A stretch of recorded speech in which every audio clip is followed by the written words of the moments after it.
Hello students, greetings to all of you. I'm Claudia Nadh, Assistant Professor, Soundarya College of Law.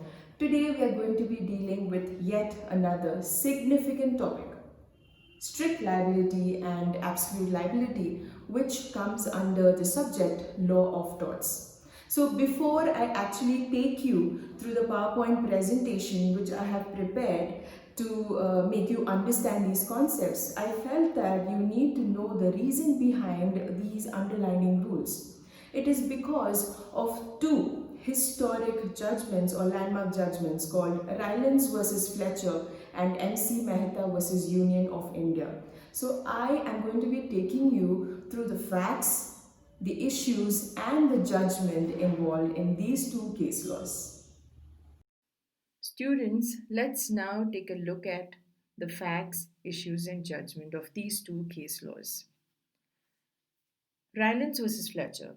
So, in this case, Rylands and Fletcher were neighbors, and Fletcher owned a mill, and for the purpose of energy requirement, he constructed a water reservoir. And for this purpose, Fletcher hires an independent contractor and engineer for the construction of this water reservoir. So, when the construction was going on, they failed to notice that under the site of the reservoir there were some unused shafts. And because of the negligence of the contractor, when the water got filled in the reservoir, the shafts burst open and the water went on to damage the coal mine of Rylands. Okay, so these are the facts of Rylands versus Fletcher. So the issue was, is the defendant, that is Fletcher, held liable for the act of the contractor? Because Fletcher is the person who hired the contractor, and Fletcher wants the contractor to take accountability for what he did. So the issue here is the defendant held liable for the act of the contractor because it was a negligence of the contractor. But the court went on to state that the liability would be with Fletcher because he is strictly liable. Why? He is the one who initiated the construction. Okay, so he is bringing the dangerous thing to his mill for the purpose of business. So it was his idea. So he needs to take up the ownership. Okay, and he was held liable. But there are some essentials of strict liability which I will take up when I do my presentation also, but let me just brief you those. Okay, so here there is a dangerous thing which Fletcher is bringing in, okay, to his premises. So dangerous thing is water, because water in huge quantity is dangerous. Okay, and second aspect is he is allowing the escape of the dangerous thing. Okay, and what was the purpose of this dangerous thing? Why was the water collected? It was for non-natural use of land. Okay, so what is natural use of land and what is non-natural use of land? So non-natural means that it is something to do with business and not merely an ordinary use of land. But whereas natural use of land would be for drinking water facility, or the municipal will collect water for the entire community to use, all that becomes natural use of land. So these three essentials will also have to be fulfilled for the strict liability to be applied. So in this case, Fletcher was totally accountable, and Fletcher could not shift the burden to the contractor because he is the one who wanted this, and he is the one who initiated this dangerous thing to come into his premises and it escaped, and it was for the purpose of a non natural use of land. That means it was for the purpose of his business. Moving on to the next case law, that is MC Mehta versus Union of India. The facts of the case is like this. 4th and 6th December 1985, in Delhi, there was a leakage of oleum gas. We should know that Shriram Food Fertilizers Industries, belonging to Delhi Cloth Mills Limited, was the unit which was responsible for this incident. So MC Mehta, he's a person, he's a champion for a lot of PILs, okay, especially with regard to environmental issues. You can read up about him in Wikipedia. So MC Mehta, he files a PIL, public interest litigation, under Article 32 and Article 21, right to life and personal liberty. Okay, so these were the issues which came up before the court. Whether such hazardous industries should be allowed to operate in such areas. This is the first discussion which they had. Should these industries, in the very first place, be allowed in these areas where the population is more, where the people who are staying are more? And if they are allowed, whether there should be any regulating mechanism in place. Okay. Thirdly, if they allow the industries to be there, and if there is a regulatory mechanism in place, also, we cannot say that incidents like this will not happen, right? So, the third issue is, in case of any incident, how will we determine the liability and compensation? So these were the issues which was raised by MC Mehta versus Union of India when this unfortunate incident took place. Okay, that is the oleum gas leakage. I want to read out the judgment, the portion of the judgment where the courts are holding the enterprise completely responsible. Okay, let me read that to you. We are of the view that an enterprise which is engaged in hazardous or inherently dangerous industry, which poses a potential threat to the health and safety of the persons working in the factory and residing in the surrounding areas, owes an absolute and non delegatable duty to the community to ensure that no harm results to anyone on account of hazardous or inherently dangerous activity which it has undertaken.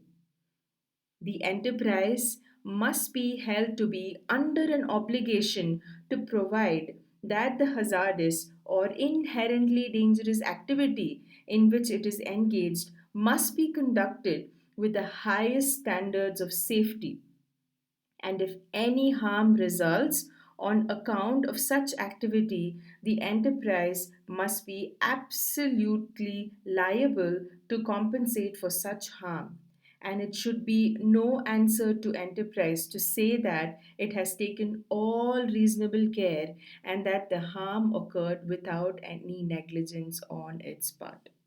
Okay, so this was a judgment, and that's why we have the absolute liability which we have today. So, what do we actually understand with strict liability and absolute liability?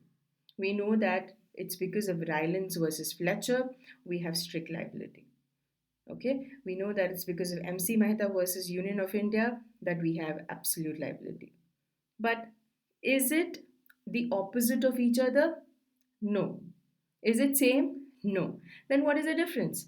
The difference is that absolute liability is nothing but strict liability minus the exceptions. Okay? So let me tell you that under strict liability, all the general defenses which we've studied under law of torts would apply. Example, if this water reservoir would have burst open because of earthquake, then Fletcher will not be in a position to pay the compensation because he is going to say act of God vis major. He can easily defend himself. Okay? But when it comes to absolute liability, even if there is an earthquake, even if there is a natural calamity, the complete ownership will have to be taken up by the enterprise or the industry and they will be liable to pay the compensation. Okay? Because they have deep pockets, they are in a position to pay. They are engaging in a business of hazardous activity or substance and making profit out of it. So, they are responsible to ensure that they pay back to the public in case there is an incident. So, let me tell you the last portion which I want to tell you. I'm repeating this because many people, many students think that strict liability and absolute liability are just the opposite. No. Absolute liability means strict liability minus the exceptions. Thank you. Today's presentation is going to be on strict liability and absolute liability. The synopsis is like this. Strict liability, we will be discussing the rule, essentials, exceptions, Scienter action. Then we will move on to absolute liability, the rules, all that. Then we will differentiate absolute liability and strict liability. Then we will conclude. So, what do you think are the rules of Rylands and Fletcher? So, we already have dealt with the facts of the case. I'm not going to repeat it. We know that the strict liability rule evolved as an outcome of this case law, and the defendant will be liable even if he or she is not negligent or at fault. That is a simple rule which is laid down through Rylands versus Fletcher. So we understand that the rule was developed to impose liability on reservoir owners initially. So it started with that, but currently it is much more wide and it's amplified and it is used to even protect the environment. Now we should know what are the essentials of strict liability. There are three aspects to look at it, which we've also dealt partially when we discussed the facts of the case. So, dangerous thing. It simply means that the defendant will be liable for the damages only when the things have escaped from his premises and it should be of a dangerous nature or it should be a dangerous thing. So, if we focus on the word dangerous, it simply means that it is anything to do with a particular thing which can cause a mischief. Okay, so it can be gas, electricity, explosives, noxious fumes, it can be sewage, vibrations, rusty wires, anything of that sort. So that is dangerous thing. The second aspect is escape. So this is also important. So if the dangerous thing is sitting quietly in one place, it will not become the essential. This dangerous thing should escape, should be capable of escaping, okay, and causing harm.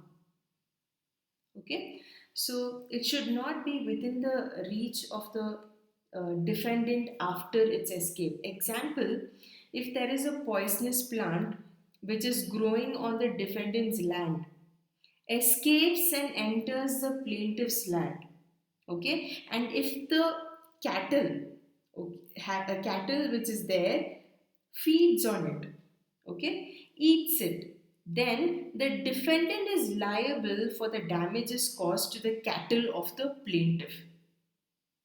Okay, so that's how you understand this whole concept of escape.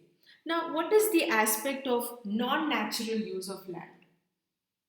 Okay, so we know that in this landmark case of Ryland versus Fletcher, the water which was collected constituted the non natural use of land. And keeping water for domestic purposes is natural use. Okay, so in this case law which we studied, the water was kept in the mill, okay, for the use in the mill, and that's why it becomes a non-natural use of land. Okay, so for us to say that it is non-natural, it must be having some special use to bring with it some danger to the others, and it shouldn't be a mere use in land, okay, such as for the benefit of the community. That we should always bear in mind. Having understood the essentials, let's move on to the exceptions.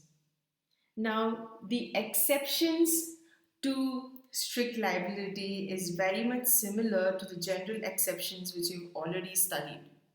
So, I'm just going to touch upon few aspects so that you can refresh your minds. The first aspect is plaintiff's own fault.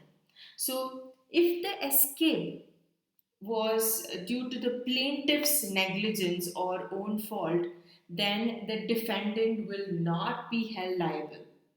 The perfect example or case law that I can quote for this is Ponting versus Noakes. So here, the plaintiff's horse escaped and ate some poisonous tree in the defendant's boundary and died. So, as the escape of the horse was in plaintiff's own fault, okay, and it was not because of the defendant, so here he was not liable for the compensation. So here's a perfect example of plaintiff's own fault. If plaintiff is at fault, then plaintiff cannot blame the or shift the burden on the defendant to pay the compensation. So this serves as one of the exceptions of strict liability. The next one is very common, and I'm sure you're aware of it by now. Act of God or vis major. So, if by some sort of supernatural lightning and flood, something escapes and causes damage, then the defendant will not be liable. The example that I would like to mention here is Nicholas versus Marshland, very famous case law. So, when the defendant had constructed a dam, and because of a violent storm, the water started flooding up, and because of this, it went on to injure the plaintiff's property. So, the court here pitched in and held that it was act of God, and here also the defendant was not liable and served as an exception to strict liability. Next concept, consent of the plaintiff. So, if the escape is because of the consent of the plaintiff, okay, then obviously it becomes an exception.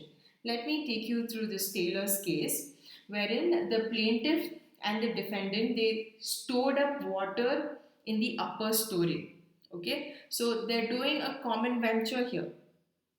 So the defendant lived in the upper story, and what happened is a rat made a hole in the water box, because of which there was a damage, and it caused damage to the plaintiff. Okay, so on the above principle, we understand that the water was stored for the benefit of both plaintiff and defendant. So here the defendant was not held liable because there was consent of the plaintiff in doing so. Okay. The last aspect that I would like to discuss is about statutory authority. So if the law has authorized the defendant to keep something dangerous, law has permitted, then the defendant will not be liable for the loss just because of the escape of the thing. Okay, so for example, we can look at municipal water tank or animals which are approved for circus, zoo, etc. Okay, these are the scenarios when statutory authority will pitch in. So, having understood the exceptions, let's move on to the next slide. Very interesting topic, Scienter action. So, now what is this Scienter action? It simply means that an act which is knowingly done. The word Scienter means an act which is knowingly done. And we are going to look at the liability for dangerous animals. Okay, so strict liability for animals. So when we look at the liability for dangerous animals, it is classified into two. Okay, the first one is animals ferae naturae. Second one is animals mansueti naturae. What is the meaning of this? So you know the word ferocious comes from the word fere. So it means that animals ferae naturae means that these are animals which are inherently dangerous by their own nature. So this would include lions, tigers, elephants, and all the wild animals. Okay, so these animals will uh, generally some of these animals can be tamed, like elephants and all can be tamed. Okay, but if one of these tamed wild animals will cause injury to another person, the owner will still be strictly liable. Though an animal can be tamed, we cannot say that the ferocious nature is lost. Directly, there will be a strict liability imposed. Okay. The next one that I want to discuss is animals mansueti naturae. So these are animals which are normally naturally tame, but occasionally they will attack a human being and cause harm. The best example is dogs. Dogs are tame, but once in a while they will attack and they can injure a human being. Okay, so in this situation, liability will arise only if the owner of the animal had a previous knowledge of the dangerous behavior of the animal. So, if you know that this dog has a previous history or a pattern of attacking people, then the liability would arise. So, previous knowledge is necessary. Okay, but when it comes to animals ferae naturae, it is regardless of the fact that the animals had not attacked anyone in the past. Okay, so that is a difference between these two aspects. That is why we have a separate classification. Let's move on. Now we're going to look at some interesting case laws to further understand Scienter action. The first case law that I have for discussion is about a tamed elephant. So, in this case, the owner of a tamed elephant was held to be liable for the acts of the elephant in attacking the plaintiff. And this was regardless of the fact that the elephant had never attacked anyone in the past. So, though it was tamed, strict liability was applicable, though the elephant did not have a past of hurting others, because it was by nature ferocious. Animals ferae naturae. Okay? Moving on to the next case law, Hudson's case law. Here, the plaintiff was gored by the defendant's bull, and because the bull was irritated by this red handkerchief, which the plaintiff had happily worn on the neck. Okay, so the defendant was to a certain extent able to prove that the plaintiff knew of this vicious or bad tendency. So here, the defendant was held to be liable. The next case is when the plaintiff had been attacked and injured by the defendant's dog. So, this had occurred on a previous occasion as well, and the matter was reported to the defendant's wife. So, there is a history. Okay, so it was held that since the wife knew of this vicious or bad tendency, she was meant to have informed the defendant about it. Okay, so the defendant was held liable for the Animals Act.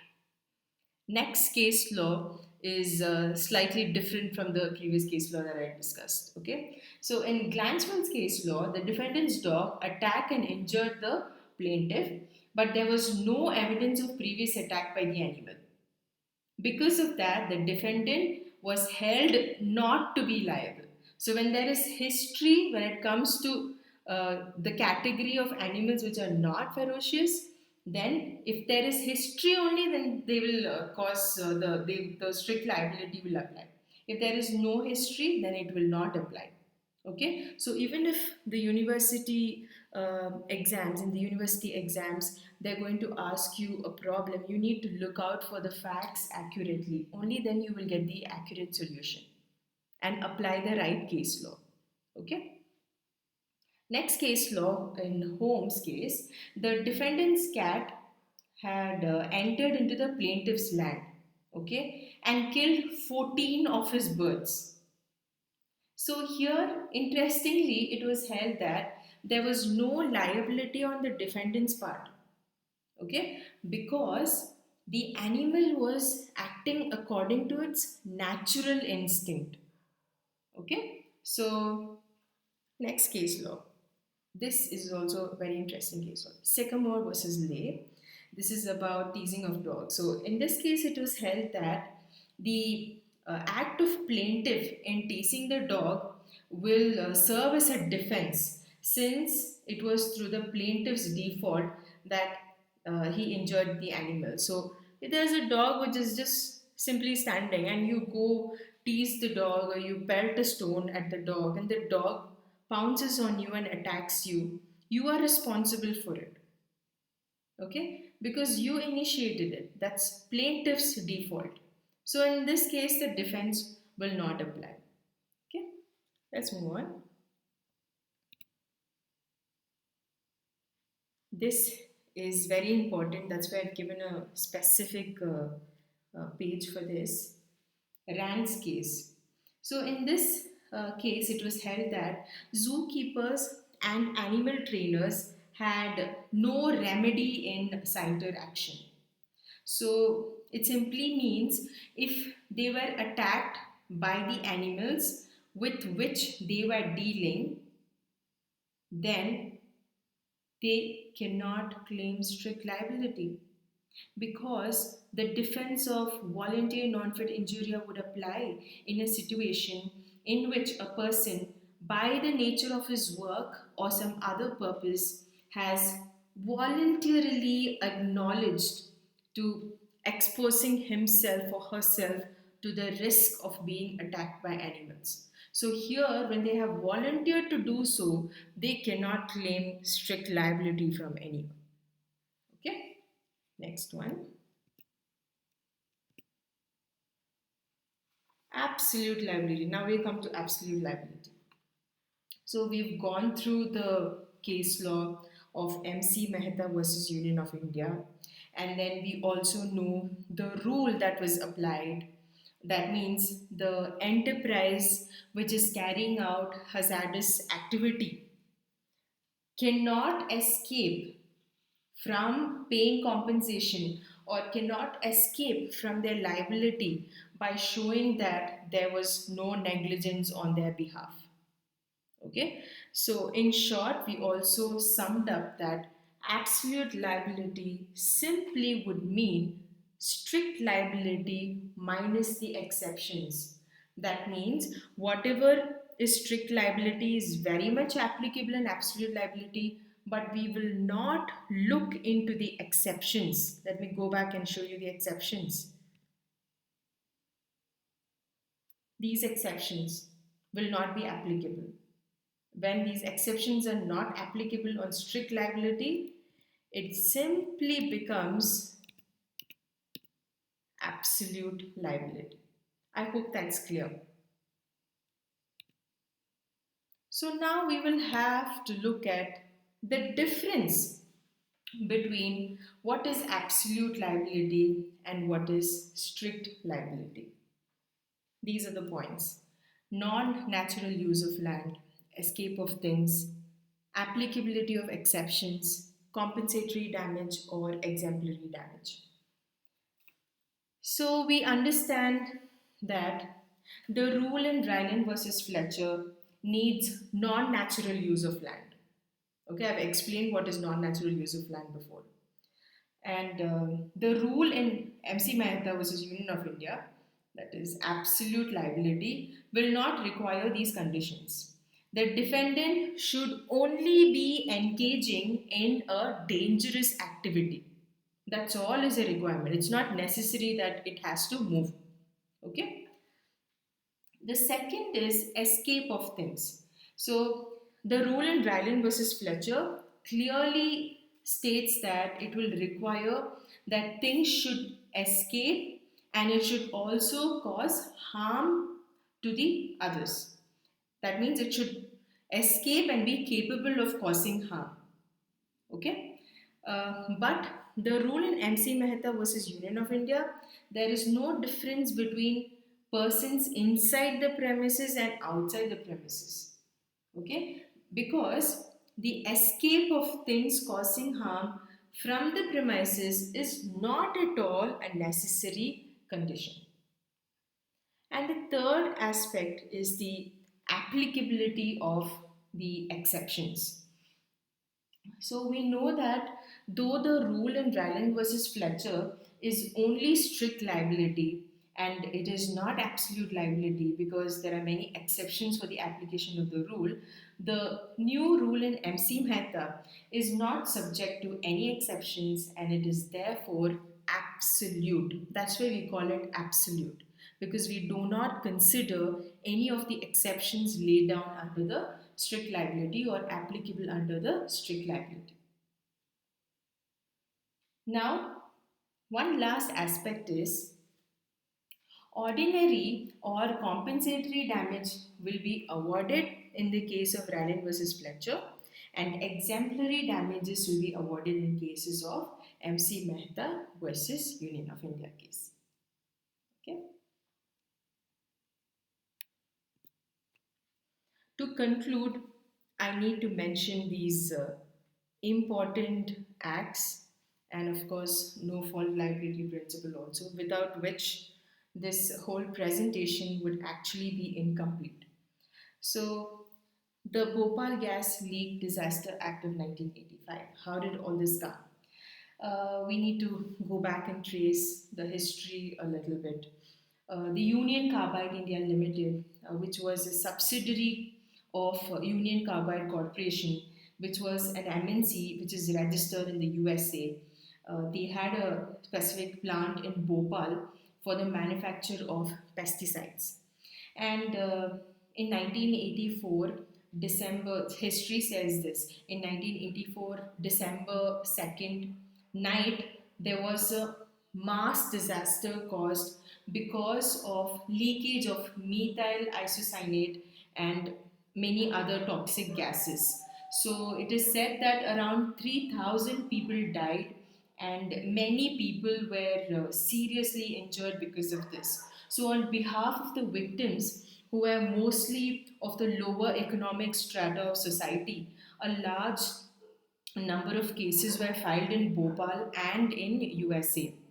And they actually went in for an out of court settlement which aimed between the government of India and the Union Carbide Corporation, but it was a huge failure because the government of India proclaimed an ordinance and they specifically passed the Bhopal Gas Leak Disaster Act of 1985. And it is said that under this act, the government of India empowered to make claim arising out of this Bhopal gas leak disaster. And the Union of India also filed a suit on behalf of all the claimants against the UCC in the District Court of the New York, USA. but it was dismissed on the ground that uh, the suit could be conveniently tried in India itself, because the victims, the evidence, everything was located in India. So, after this dismissal, Union of India filed another suit to the District Court of Bhopal, and a relief of 350 crores was ordered. Okay, and on a civil revision in the High Court of MP, the interim relief was reduced to 250 crores. So they gave a reduction, and the UCC, besides deciding to file an appeal, it tried to settle directly with the gas victims through their lawyers in India and USA. They wanted to do it directly, and this was opposed. And against this move of direct settlement, the district and the session judges passed an interim order stopping the settlement until further orders were passed. So, the Supreme Court here applied the principle of absolute liability as laid down in MC Mehta versus Union of India, because here there was an enterprise which was engaged in hazardous and dangerous activity. So they were liable strictly and absolutely in the event of this escape of toxic gas, which is very unfortunate. And such liability will not be subject to any exceptions contained in the rule of Ryland versus Fletcher was their contention. So, a settlement between the Union of India and UCC took 4 years, where the Supreme Court in UCC versus Union of India passed an order on 14th and 15th February 1989 directing the payment of a sum of 750 crores to the victims. So, taking into consideration the early proceedings in the United States and the severe tormenting suffering and the urgency of the relief for the victims, the disaster, this order regarding the settlement of 750 crores were actually made. So, this is a small history of Bhopal Gas Leak Disaster Act of 1985 and the unfortunate tragedy and the applicability of strict and absolute liability, that is, no fault liability. Okay. The next aspect that I want to discuss is about the Public Liability Insurance Act of 1991. So, this act has the main aim of immediately providing relief to the persons who are affected by the accident. So, we know that Bhopal gas leak disaster took 4 years. So, this Liability Act of 1991 came into force itself because they wanted to give the affected people quick and immediate relief. That was the goal of this public liability insurance. So, this act says that every owner who is working in hazardous substances, okay, if they have hazardous substances, will have to hire employees specifically to control these dangerous things or substances. And they will also have to make policies around it and ensure that there are insurances in place. And this liability is also based on the principle of no fault liability. Now, I mentioned this strict liability, absolute liability, you all know. Now, what is this no fault liability principle? It simply means that it is a principle in which the defendant will be held liable even if he is not directly or indirectly responsible for the damages caused to the plaintiff. Here ends my presentation. I hope you had a fruitful session. Thank you.